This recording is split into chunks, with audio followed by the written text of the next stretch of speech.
Hello guys, mag-biko tayo guys. Biko. Para maiba naman. Yan, hinahalo natin. Kasi nailagay na siya sa syrup. Syrup or gata na may sukal. Ngayon, hinahalo natin para pantay ang kanyang pagkatamis.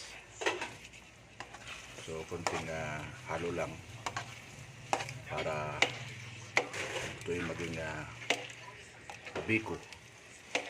Biko na masarap, malinamnam at mabango. So, yun lang guys. Magandang araw sa atin lahat. God bless. Yan, biko.